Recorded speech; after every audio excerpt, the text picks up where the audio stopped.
Welcome to Normal Island. I hope you're having a very happy Friday. My name's Curtis Daly, and I'm joined by the superb Davy Moo. David, how are we tonight? Hello, I am, getting by, living, thriving, as we all are in these unprecedented times. I mean, isn't it always unprecedented times, no matter what it Exactly. is? Be Yeah. nicer But if to it be was fair, it really is unprecedented. unprecedented times, though, isn't it? Yeah. Anyway, on with the show, because we've got quite a few things to cover. Tonight's stories will be Starmer's disgusting answer on genocide at PMQs, Trump appoints alleged paedophile Matt Gaetz as Attorney General, and finally, Wes Streeting and Kim Leadbeater divided over assisted dying. Also, please make sure you like the stream, as it, of course, helps the algorithm. And we're going to get to some of your comments later on, so please let us know your thoughts. Right, on to our first story. On Wednesday, during PMQs, independent MP Ayub Khan asked Keir Starmer a question about the ongoing genocide in Palestine, and Starmer responded by saying something incredibly grotesque. Article 2 of the United Nations Genocide Convention makes it explicitly clear that genocide is not about numbers, it's about intent. And the intent of the Israeli government and the IDF has been explicitly clear in words and in actions over the past 400 days. More than 45,000 innocent men, women and children killed. On the 28th of October, the Foreign Secretary denied that a genocide was even taking place and suggested that the Israeli army had not yet killed enough Palestinians to constitute a genocide. And last week, the PMQs, the Prime Minister started that he has never referred to the atrocities happening in Gaza as a genocide. Will the Prime Minister share his definition of genocide with this House, and will he state what further action he is prepared to take to save lives of desperate and starving men, women and children, given that we now hold the presidency of the United Nations Security Council? It would be wise to start a question like that by reference to what happened in October of last year. I'm well aware of the definition of genocide, and that is why I've never described this and referred to it as genocide. I mean, first off, how can he continue to peddle what about October 7th? Well, what about everything since then? And then he says, I know what a genocide is, and this isn't it.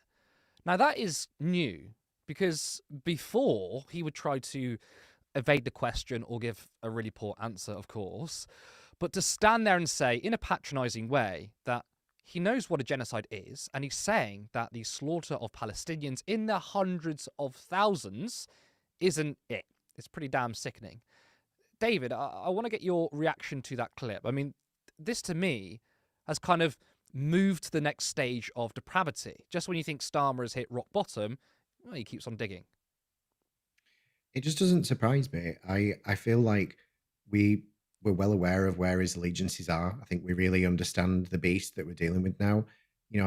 He said that the things that he said at the start of all this were mistakes. They weren't mistakes. They were calculated things that he was going to say.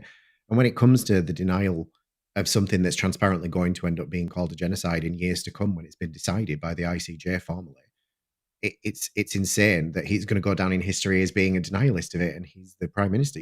There's a report that has come out this week. I haven't had a chance to read it. I don't know what it says, but I did see a headline summing it up as saying that it's more than just a plausible case to call what's happening in Gaza a genocide right now. So if that's the way that he wants to be remembered, then so be it. But this is not a shock, and it shouldn't be a shock to anybody that's been paying keen attention to Starmer's reactions to all of this from the beginning. Now that Trump is president-elect, I mean, we know that he is fully in favour of completely wiping out Gaza. That is very clear. And Netanyahu is very happy that Trump won. But we can't rely on our prime minister to adhere to international law. He's allowed Israel to break it over and over again. And now we find ourselves in a situation where it's Starmer and Trump. So the idea that Starmer will stand up to him or restrain him on Israel, and not just that, but on everything else, that's fanciful, isn't it? Absolutely. We've already had early indications that Trump's not going to listen to Starmer. He described him as awfully left-wing to some Labour insiders this week. It was like, we're talking about the same Keir Starmer here, but yeah. I think when it comes to the idea that he's going to be a moderating influence, that's like in a classical sense, that's not what politicians like Starmer do. They are the people that enable these kind of hard right figures, because they give them license to move further across. They go, well, a lot of people voted for him. That must mean he's got good ideas. A lot of people used to think that an eclipse was a dragon eating the sun. It doesn't mean that they were right. It's ridiculous and facile. Unfortunately, that's the type of politics that Starmer embodies. This idea that lots of people think it, so we have to discuss it.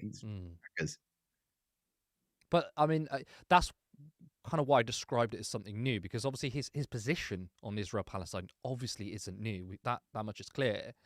But usually, what happens with liberal politicians that they are eventually persuaded in one way or another, or they play catch up. I mean, I think James O'Brien is a perfect example. I mean, a lot of people give him praise because he seems to be on the right side. That's after it's convenient, right? And you would probably expect, I mean, Labour has done that when it called for a ceasefire. Of course, they didn't do it from the beginning, and when they eventually did call for a ceasefire, it was a watered down one, and that means we don't really trust them, right? But at least rhetorically, in terms of optics, they kind of went to the right position. It's really strange to hear Keir Starmer go stronger the other way, though. To say, I mean, I would have expected a classic Keir Starmer answer, which is not really to answer the question, evade it, but try to sound like he cares. But I mean, it felt like he was patronising Ayub Khan specifically as well. Maybe because he's a new MP, maybe because he's an independent MP, maybe because, like a lot of the political class, see people like Ayub Khan, Jeremy Corbyn, Ashok Adam as illegitimate because a lot of them won based on just the Gaza question. They don't represent Britain. Maybe that was it as well. But it was very strange to see him say, I know what a genocide is, and this isn't it. Like, to basically confirm to the people that you really do not give a shit. That bit did kind of surprise me. Maybe you're not surprised, but I felt that was a new thing. Well, I think from Starmer, based on what's happened in the American elections, it's very transparent that a lot of people that voted independent because they cared about what's happening in Palestine. But there's such a small fractional part of the American votership that it's very clear that they didn't move the dial in terms of the rhetoric around Gaza. Like, they weren't, the argument that a lot of liberals are making is that because it was such a fractionally small element of the votership, there was no point in appealing to them. But what I see there is that there's a wider question about truthfulness in terms of this thing that they've done in America, where they haven't called for an arms embargo, despite the fact that Israel haven't met those conditions. My concern with Starmer is that he's read it as, I really don't need to appeal to these people. There's not that many of them. And number one, we have very different demographics in the UK, and we have very different politics in the UK. If you look at people that are polled about Trump as president-elect, the 82 or more % of the UK think he's an absolute waste man, which is true. When it comes to Starmer, I feel that he's read the message as, I don't have to appeal to these people because they're really small and eventually it'll go away. And I think it will be really funny for someone that's, a human rights lawyer and used to run the Crown Prosecution Service in future years. It will be very funny to see him eat his words, and it will happen. I mean, that's the thing, though, because he pitched himself as the sensible, the moderate, the statesman-like man that he adheres to international law. In fact, it came up as a question before the election between Rishi Sunak and Keir Starmer, and Rishi Sunak talked about the ECHR, and Starmer said, we are not going to pull out because, I believe in international law.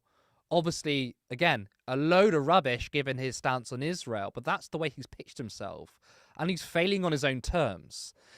He also should be mindful that, I mean, he may well say, well, I don't think I need to win these kind of voters over. Just look at what just happened in America. We were told that a lot of people don't, or a lot of Americans don't care about Palestine. It won't be an issue. I don't know if the majority of Americans particularly care about it, but a significant amount of people did. I mean, look at the polling when it comes to Jill Stein in some states. I mean, I believe one state, she outpolled Kamala Harris. Of course, then you had her own base, Kamala Harris, that is, her own base not turn out to vote. So I think Keir Starmer is making a grave mistake. But again, ideologically, oh my God, I can't say that word. Ideologically, doesn't agree with having a solution that supports the Palestinian people. I think, look, we started a bit late, so I will move on to our next story. But I did mention Donald Trump, so we are going to continue with him. Now, one of Donald Trump's cabinet picks is a wild one. Trump has chosen his attorney general, and that man is Matt Gaetz. Now, you might not know who he is, so we're going to give you a sense of the kind of person he is. Donald Trump's nomination of Congressman Matt Gaetz to be his attorney general has arrived like a thunderclap in Washington. The Florida firebrand is perhaps best known for spearheading the effort to unseat then Republican Speaker of the House Kevin McCarthy last year. But he has a history of being a flamethrower in the state halls of Congress. In 2018, he brought a right-wing Holocaust denier to the State of the Union and later tried to expel two fathers who lost children in a mass shooting from a hearing after they objected to a claim he made about gun control. Oh, but we're not done. There's more. Gaetz, 42, is among the most controversial lawmakers in Congress, having been accused of a number of controversies, including showing photos of naked women on the House floor and an investigation into potential sex trafficking. Before the Floridian can join Trump's cabinet as the nation's top law enforcement official, he'll have to endure a Senate confirmation hearing that's sure to see him questioned on his laundry list of scandals. He turned heads across the country after he was the lone no vote on an anti-human trafficking bill that easily passed both the House and Senate. What kind of person votes against a bill that tries to curb human trafficking? Well, probably someone who is being investigated for human trafficking. The New York Times published a bombshell report in 2021 that claimed Gaetz was being investigated by the Department of Justice for sex trafficking. Among the allegations against Gaetz was that he had sex with a 17-year-old girl and paid for her to travel across state lines.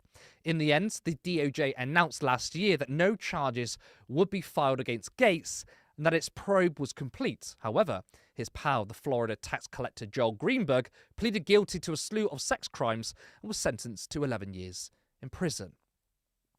This man is going to be Attorney General, and quite frankly, he's a monster. We also found this tweet from 2019, which has not been taken down, so you can still see it for yourself. A Twitter user said, "There's no age that you can't be sexy." Incredibly weird thing to say. Well, Matt Gaetz quote tweeted and said, "I say we change Florida's welcome signs to this." Yikes. Now, I caught up with political commentator Hunter, also known as Rota Rota, to discuss the new appointment from Trump. It is one of the most absurd things I've seen in a while. And in a mountain of Trump absurdity, it really comes through, Adam. If you're not aware, Matt Gaetz is under investigation right now by the Justice Department, the one he was nominated to lead, which obviously is a bit of a conflict of interest. And he was also under ethics investigation in a bipartisan manner, which is quite a thing in today's America, until he resigned from Congress yesterday, I believe. I mean, there doesn't seem to be much uproar from the media, as one would expect. I mean, he was investigated, as you said, for multiple sex crimes, including an underage girl, by the way. He's going to get away with it, isn't he? I mean, nothing matters anymore. I mean, do you think this makes Trump almost... What it does, makes him unstoppable, because this is by far probably the craziest pick. I don't know if it's the craziest pick. I know that everyone hates Matt Gaetz. There's quite a lot to pick ranking. From, I suppose, isn't there? The tier list is quite complex. That's complicated. I think in the main thing, it's that Matt is someone that is reviled by all of the remaining kind of like grandees from the Republican Party. You got to remember, a lot of people kind of are born again Trumpers in many respects. They were normal Republicans just about like 10 years ago. And they've had to kind of roll themselves into new flavoring. And one of the guys they just couldn't stand, along with Madison Crawford and a couple of other Trumpy characters that just rubbed a few people the wrong way. Matt was one of those characters, and he managed to get on the wrong side of every single person in Congress, including a significant amount of the Republican Party leadership, one person he did manage to stay in good graces with was Donald Trump, and was heavily participatory in the January 6th insurrection. So he is thus being rewarded for his incredible loyalty. And yeah, it's quite a thing seeing a completely unqualified person put in charge of the Justice Department.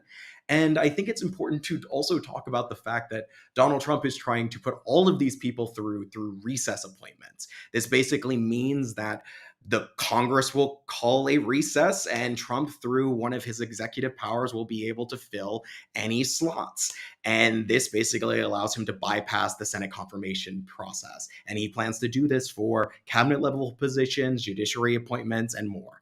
And I think we really have to understand, like, this is the Project 2025 stuff we were talking about. It is coming in fast and heavy with all sorts of nonsense. I mean, when I will laugh when you say, like, oh, this is the worst, it's like, yeah, probably as a human being, but there's every few hours we get another absolutely wild appointment that has to go through a whole like news frenzy, and then another one starts a couple hours later, so they just kick it back up again. So none of them get any of this. And again, this is Steve Bannon's program of flooding the field with shit. You throw out so many dramas, one after another, that the news is just overwhelmed. The information space is completely flooded, and every individual turd can't be appreciated because there are so many to talk about, and they just keep coming. I mean, we can talk about policy because obviously that's one area, but specifically Matt Gaetz. I mean, as a human being, this is wild. I know your reaction is insane. I mean, I listed a couple. In fact, like, he's under investigation for sleeping with an underage girl. He was investigated for human trafficking, and it turns out that he was the only person to vote against a bill that was going to curb human trafficking. So just as a person, right, he is the worst. He's a complete and utter monster. And Trump doesn't seem to care, even like the optics of it. No one seems to care. I found a pretty wild statement from a Fox News contributor to his blog today, and I gotta read you some of this because it is salty in a way that we as non-Republicans could never be towards a Republican. It is titled, "Matt Gaetz is a vile sex pest, and any senator who votes for him owns that." Subtitle, "Crush your Viagra and pour the Red Bull in your veins." It continues from there. Matt Gaetz is reviled. Like, people hate this man. He is a man people are just designed to hate. Some people are just like that. He earned it on every single level. I mean, and I think we're even underselling it when it's like, oh, he had a situation with an underage woman. No, it was sex trafficking charges. He has sex trafficking charges and a bunch of other kind of like nonsense, sketchy, like Florida man crimes. And it's unfortunately just a regular day in Trump land. And we're going to have this a lot for the next 4 years. Hopefully it's only 4 years. I mean, do you expect? There's obviously rumblings among the Republicans in the House and the Senate. I mean, it's whether they moan about these picks or not, it doesn't really make a difference, surely. I mean, I know that he has to get approval. Do you imagine they're going to veto a whole bunch of people, or?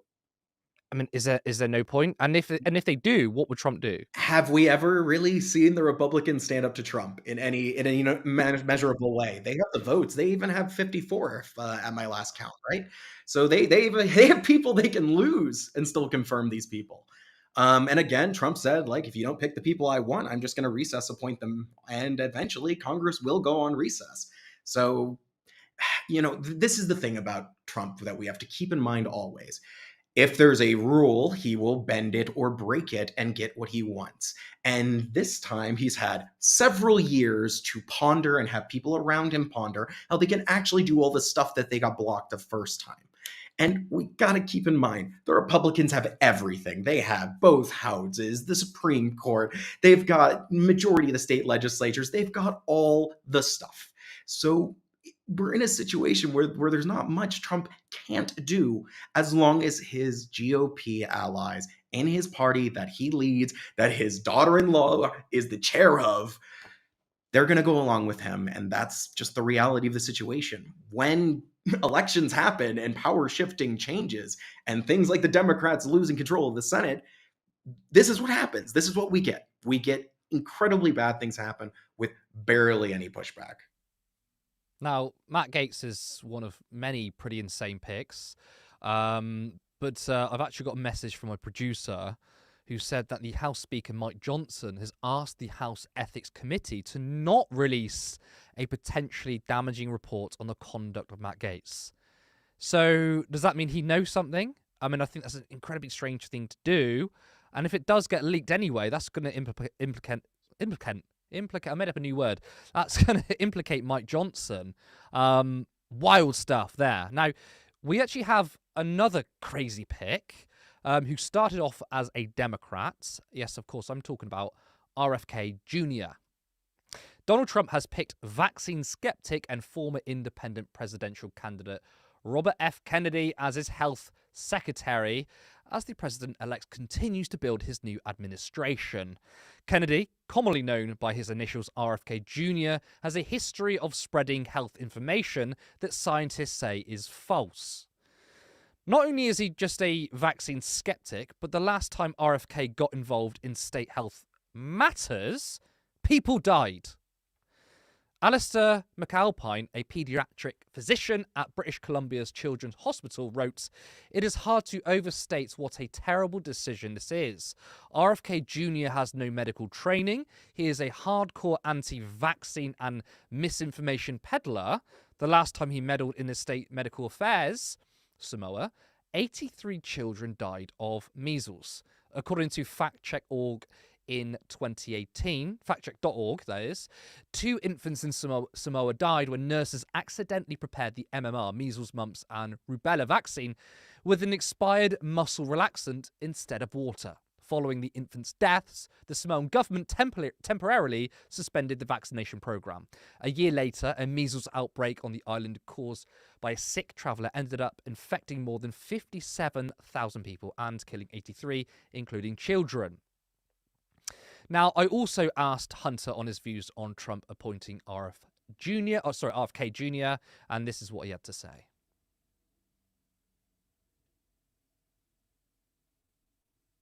Direct people to go watch John Oliver's bit about RFK. He does a very long 30-minute spiel. RFK is into, a whole bunch of strange things, but mainly conspiracy theories around vaccines and many other health concerns. He has bizarre and actually real-world dangerous views on healthcare that unfortunately have also cost people's lives by doing anti-vaccine crusades around the world. And this is something that it is very difficult to express how extreme his views are. He believes, for example, that the coronavirus was specifically manufactured to target certain ethnicities. And this is just like the top layer of when we're getting to RFK. He is now in control, or rather will be in control, of Health and Human Services. This is a massive, massive remit over basically everything you can imagine related to health, and then a whole bunch of stuff that you couldn't imagine, because that's unfortunately how the federal government is set up. But his remit will be huge, and as long as he stays on Trump's good side, and it seems like he will so far, he's going to do some really radical stuff, such as pushing forward to not have any vaccine requirements at all in schools, which unfortunately will kick off a massive amount of problems, and quite quickly. Even smaller end stuff like not funding, programs to make people know about vaccines or additional vaccine rollouts will cause increases in things like measles, mumps, rubella, so many basic things that have effectively been wiped out in the US that only ever pop up now because of anti-vaxxers reaching a significant amount of people, and then eventually it creates an outbreak. And what happens is kids suffer and sometimes die. I mean, that's what happened in Samoa, wasn't it? And there was an outbreak and 83 people were killed. I mean, there's been literal deaths from the work of RFK, from his rhetoric, from his conspiracism. He is a very, very dangerous pick. What I find quite interesting about him is that historically, anyway, he's been quite good on the environment, right? And it was quite funny. There was one rally from Donald Trump where he said, "Hey, look, I'm going to bring in RFK, but stay away from my oil. You don't get near the oil," because he knows that I don't think RFK is particularly in favor of, these forms of energy systems, and prefers a much more renewable path, which is quite surprising from someone from RFK who doesn't believe in the science when it comes to vaccinations, but does when it comes to the environment. But that just also shows how spineless he is, that he's happy to serve in an administration that loves dirty energy. So I guess it's all about loyalty again, isn't it? That's what all comes down to. Yeah, I mean, at the end of the day, you can't keep out of your head that power is ultimately what a lot of these people are getting on board with Trump for. Things might seem to be idiosyncratic, and I think it's less strange to have someone who's very much into ecology and very fine getting together with authoritarian practices. These things aren't mutually exclusive. Um, but for RFK, yeah, I mean, it does seem bizarre on some level, but he's wrapped himself in a conspiracy world for a very long time, and it becomes a world of us and them. And Donald Trump is with us, his us, in RFK's vision of people on the counterculture on the outside trying to fight against, as they see the establishment forces around them. And RFK seeing the ability to be handed huge amounts of power will obviously take that.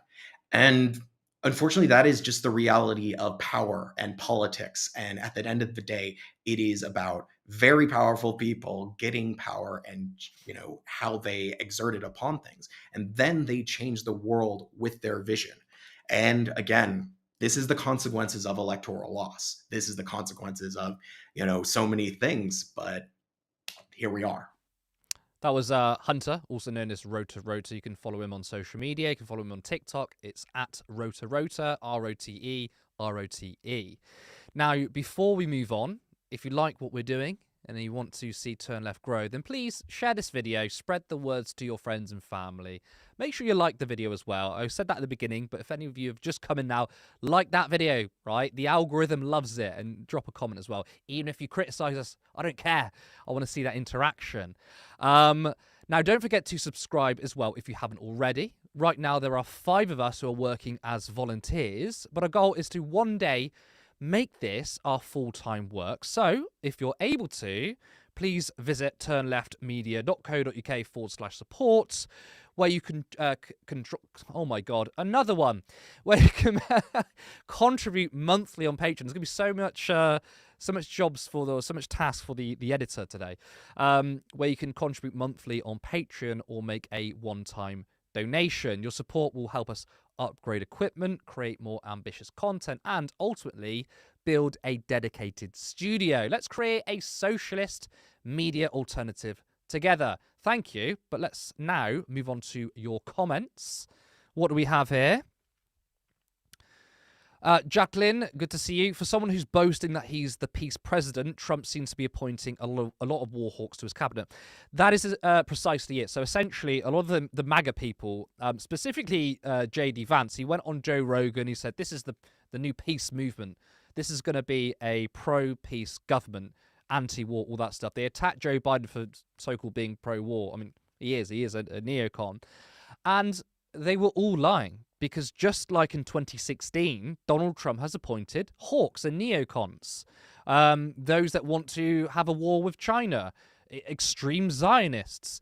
If you look at Trump's record when he was last president, he engaged in more drone strikes in his first couple of years than the entire Obama tenure.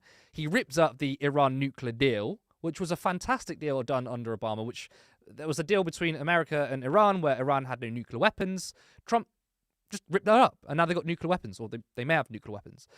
This guy is a complete hawk, and a lot of MAGA people have been stabbed in the back, but he's a liar. So what do you expect? Let's go to another one. Becca A, good to see you. It's like Kemi Badenoch got Piers Corbyn as health secretary. It is. I mean, I tell you what, not all family are alike. And of course, Jeremy Corbyn, a guy I think he's got a lot of integrity.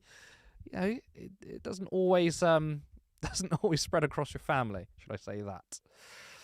Let's go to another one. Oh, Natalie, good to see you. The Labour government has disregarded countless aspects of several international laws through ECHR on various subjects. Yeah, I mean, they've done it over and over again. They did it in opposition, and they've done it in government so far.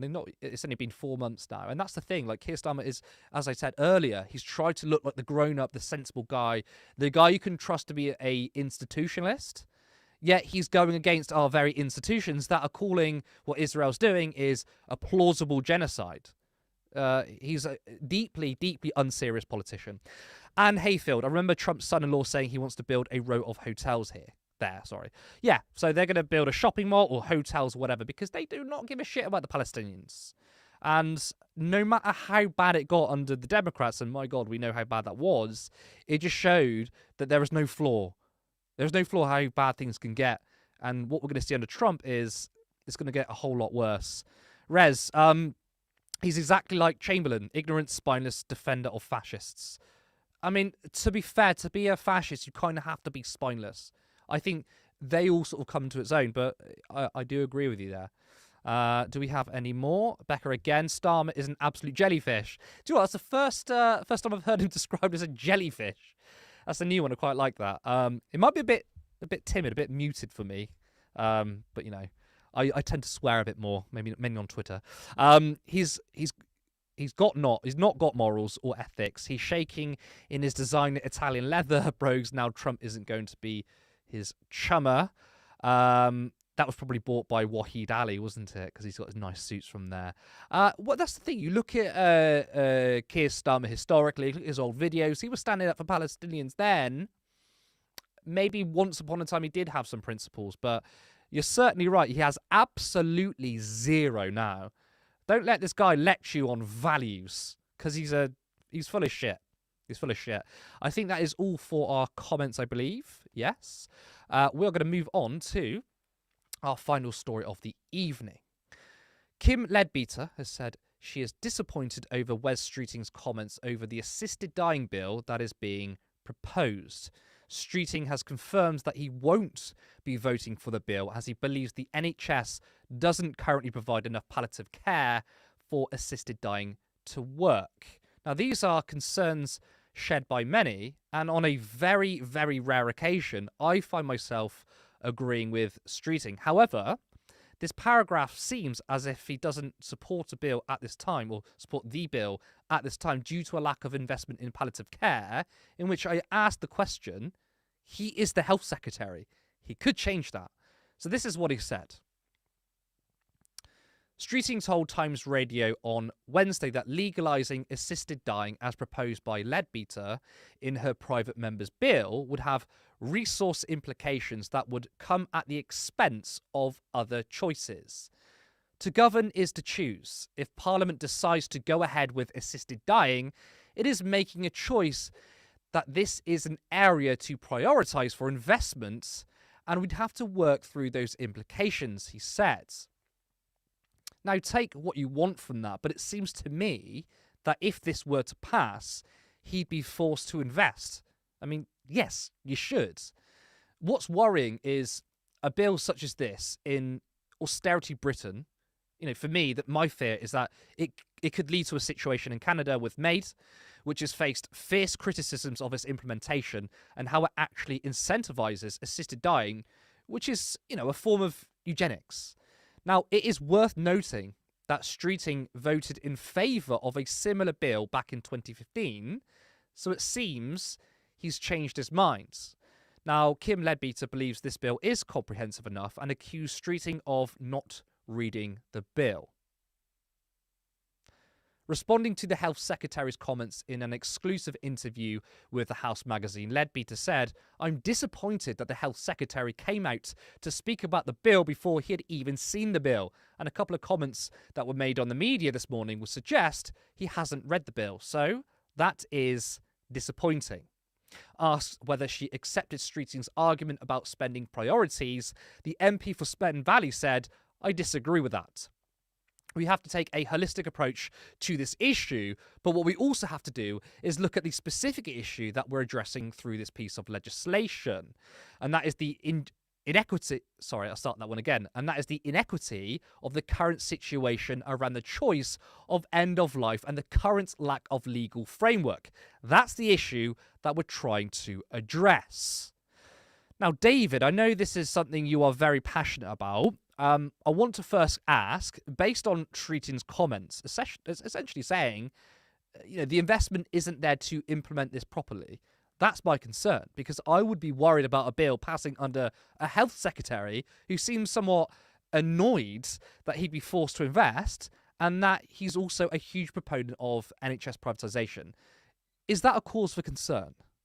I mean, everything with West Streeting is a cause for concern. I don't trust him as Mm. far as I can throw him, but that's the point. The fact that he's opposed to this, like one of the common themes I want you to notice is that Wes Streeting is really against autonomy on a fundamental level. He has a big problem with people making choices. Why he's anti-trans. It's why he has made some noise that's been really frightening in terms of abortion rights. And when it comes to this is another element of autonomy, being able to choose something. And it's a difficult conversation, but when it comes to his opposition, it's based on this weird thing about investment. And Wes Streeting's the same person who said, I want to throw open the doors to privatisation of the NHS. So I don't really care what he wants to say about investment. It's nothing to do with investment as well. When you actually read the bill, it's about using existing resources. And there's a bolstering that would happen outside the NHS for the judiciary.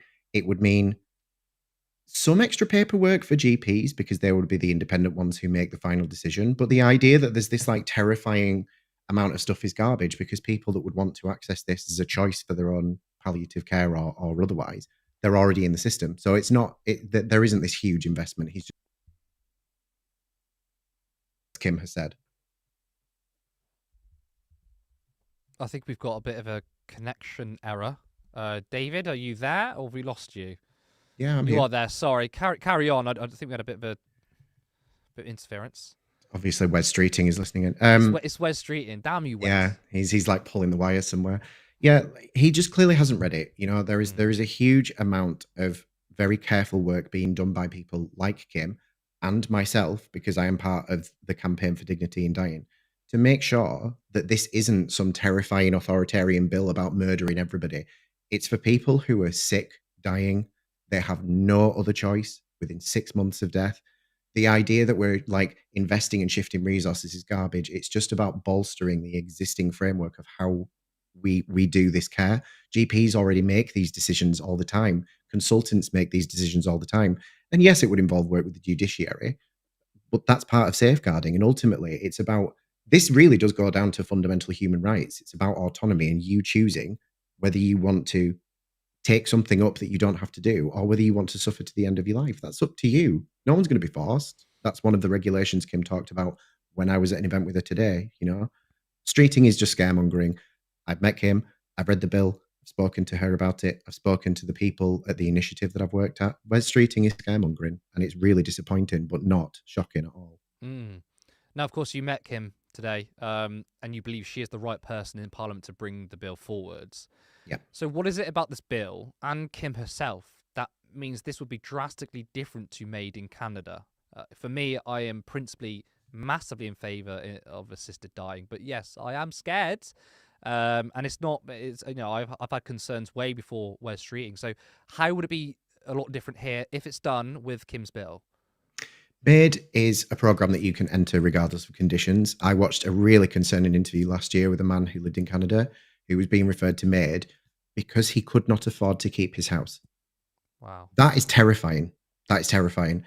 And that is not a bill that I would support in a million years, nor any of the people that I was in a room with today, including Kim.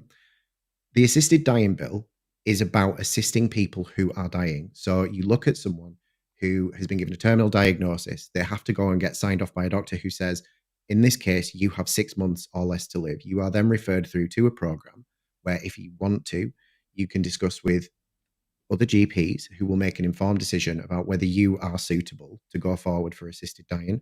It's then signed off by the judiciary after a cooling off period of 14 days. It's nothing to do with people who are disabled. It's nothing to do with people who have depression.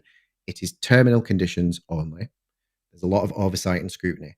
So there's a lot of protection that isn't there with Made. Kim today actually said something which really made me quite proud to be in that room. This is probably the most comprehensive piece of legislation probably in the world right now about this very topic. And I understand as well that it's quite emotive. It's going to be emotive. The campaign that I worked with, I had to step down from last year because of my health, was called Dignity in Dying. And it's interesting because everyone wants to focus on the word dying because it's such a huge and emotive topic. I'm bothered about dignity, and I hope, I'll tell you the story. I watched my mother die in front of me. And I know that she wrote an essay on euthanasia when she was younger that I read that really convinced me that it was the right path.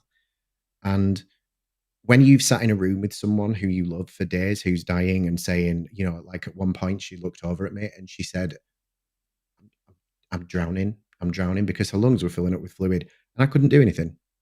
And when you've sponged water around their mouth and when you've watched them gasping for air and then they fall asleep in front of you and then they wake up and they're terrified but they can't speak because their lungs are filled up with fluid, and then there's another day and more terrible things happen and then they die in front of you, you suddenly understand why this needs to be a choice that you can make. And I understand people's preoccupations. You know, Kim was very outspoken today about the fact that there are disabled people who are terrified about this kind of legislation because of initiatives like MAID. That's so not what it's about. And it is something that I would campaign aggressively against in this country. But we choose how we live and we should choose how we die. And I don't want to go that way, nor do any of the people that I listen to today. You know, it's a conversation that we should have and it's a right that we should have. You don't have to do it, but it is certainly a choice that should be on the table for people that want it.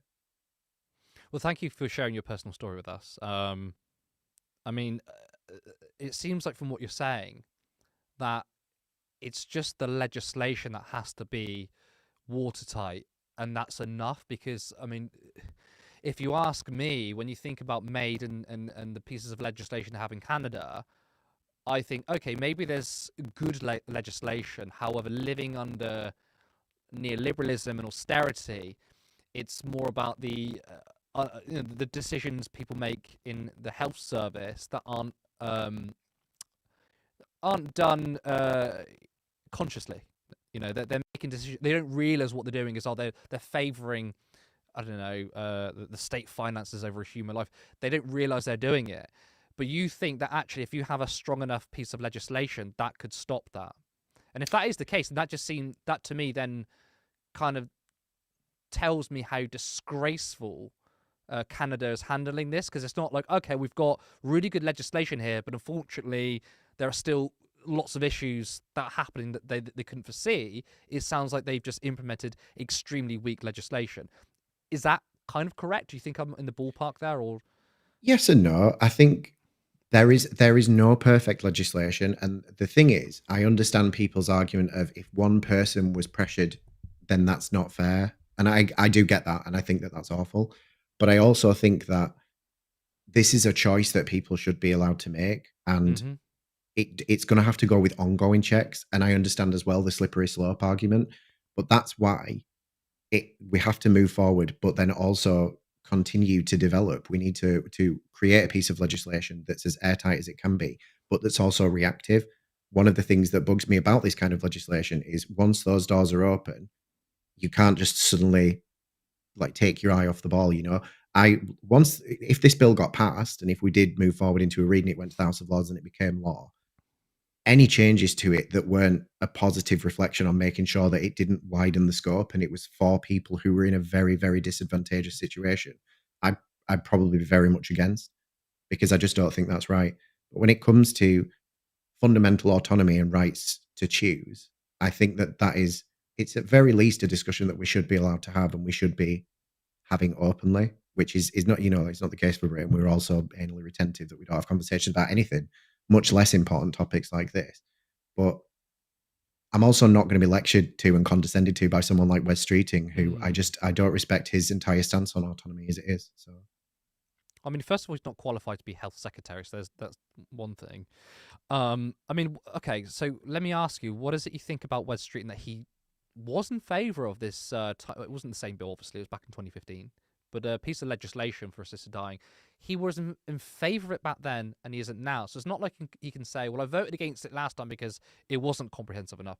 No, he supported the bill, but 9 years later, now he's health secretary, he doesn't. And then obviously I mentioned that quote he said about how, well, it would force us to look at, making political decisions about investment. I mean, am I being naive here? But that sounds like he purely doesn't want to support this bill because he just doesn't simply want to invest resources, which you've just pointed out that that's not even in the bill itself, because it talks about existing resources. Yeah, exactly. I feel like he's so desperate to appeal to these people who, like have historically been in charge and have made horrendous decisions, that he's just switched off any Do you higher think this is thinking that political might. calculation? Absolutely. There's no way that he has made this decision to stand against this bill without the meddling of people that I just don't understand why he's listening to. But that's West Streeting all over for me.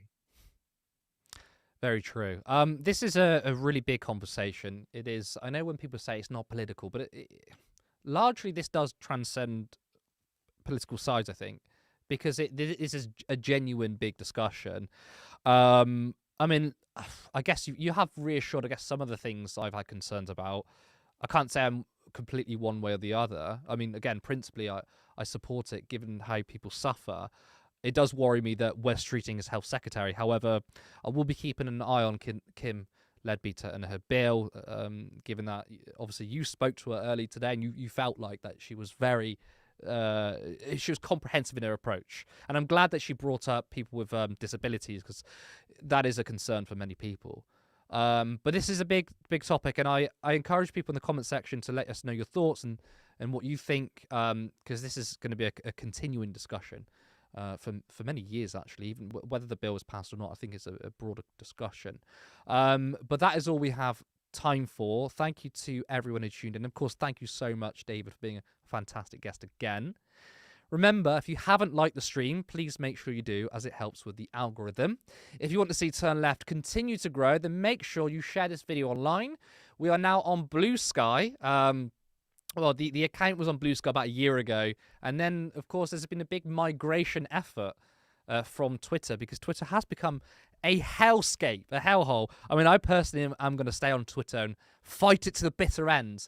But as of 24 hours since really posting on our Turn Left account on Blue Sky, we've got 1.2k followers. So I want to thank anyone who's followed us. Maybe you guys are watching in the chat. If you guys have Blue Sky, head over there, give us a follow. If you haven't got Blue Sky, I would say consider getting one, because it is far less toxic than Twitter. I mean, it's very strange to post something and then get a bunch of fascists and Nazis saying the most insane racist stuff in the comment section. You don't get that there, so that is obviously a plus. Remember to tell your friends and family about us, and if you haven't subscribed to us, then hit that subscribe button and hit the notification bell. Now, of course, once again, I'll say there's 5 of us working voluntarily. We're doing this around our full-time jobs, but we want to be in a position where we are paid for this work, and one day this is our full-time job. Imagine how much more content we can make. We'd be going live every day. We're doing different kinds of content, more ambitious content. So if you can, and only if you can, then you can support us by going to turnleftmedia.co.uk/support. There you can donate to our Patreon monthly, or there is an option to give any one-off donation. Let's build a socialist media alternative. Thank you guys so much for watching. We'll be back this Sunday for our debrief podcast, so tune in. I'm Curtis Daly, and I will see you next time. Support social justice that's there on social media. Thank you. Turn Left.